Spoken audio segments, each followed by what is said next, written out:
கோச்சுக்க போறாங்களா? ஒரு கோச்சுக்க போறாங்க. ஆட்டோக்காரர் ஒரு கர்ப்பிணி பெண்ணை ஆட்டோல ஏத்திக்கிட்டு ஹாஸ்பிட்டலுக்கு போறான். பெரிய மழை பெஞ்சுக்கிட்டு இருக்கு.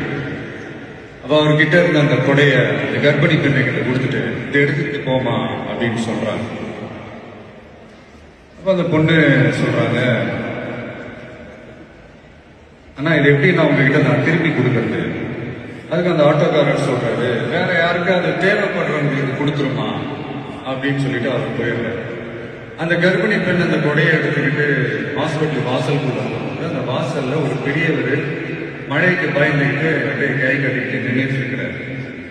அந்த கர்ப்பிணி பெண் அந்த கொடையை பெரியவர்கிட்ட கொடுத்து, ஐயா இதை எடுத்துட்டு போகையா அப்படின்னு சொல்றாங்க. அதுக்கு அந்த பெரியவர் இதே மாதிரி கேட்கிறாரு, அம்மா நீங்க யாருன்னு எனக்கு தெரியாது, எப்படிமா இந்த கொடையை நான் திருப்பி உங்ககிட்ட கொடுக்கறது?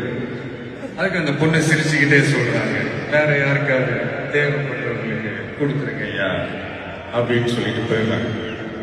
உடனே அந்த பெரியவர் கொடையை எடுத்துக்கிட்டு பஸ் ஸ்டாப்புக்கு வராரு. பஸ் வந்து ஏறி போகும்போது அங்க பாக்குறாங்க, ஒரு பூக்கார அம்மா பூவை வச்சுக்கிட்டு ஒரு அட்டையை மழைக்காக பிடிச்சிக்கிட்டு உட்காந்துட்டு இருக்கிறாங்க.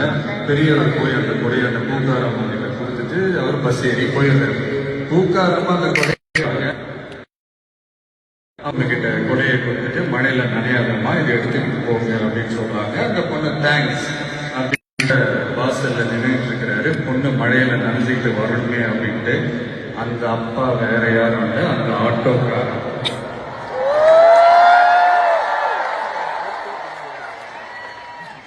அந்த குடை அவர் கொடுத்த குடை. So the moral of the story is,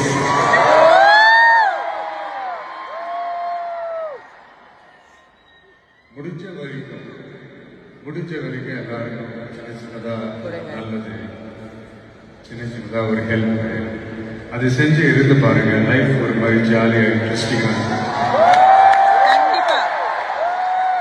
ஒரு ஃபேமஸ் சேயிங் ஒன்று இருக்கு, வெள்ளத்துல தவிக்கிற ஒருத்தருக்கு நீங்க படகு கொடுத்தீங்கன்னா பாலைவனத்துல நீங்க தவிக்கிறப்போ அது ஒட்டகமா வந்து நிற்கும். யாராவது உங்களுக்கு ஏதாவது கெடுதல் செஞ்சுட்டாங்கன்னு அது நீங்க பழி வாங்கிட்டீங்கன்னு நினைக்கிறேன். அந்த நாள் முழுக்க நீங்க சம மகிழ்ச்சியா இருப்பீங்க, எப்படி பார்த்தல எப்படி பழி வாங்கினேன். ஆனா அதே மனுஷனை மன்னிச்சு விட்டு பாருங்க, வாழ்நாள் முழுக்க நிம்மதியா இருக்கு.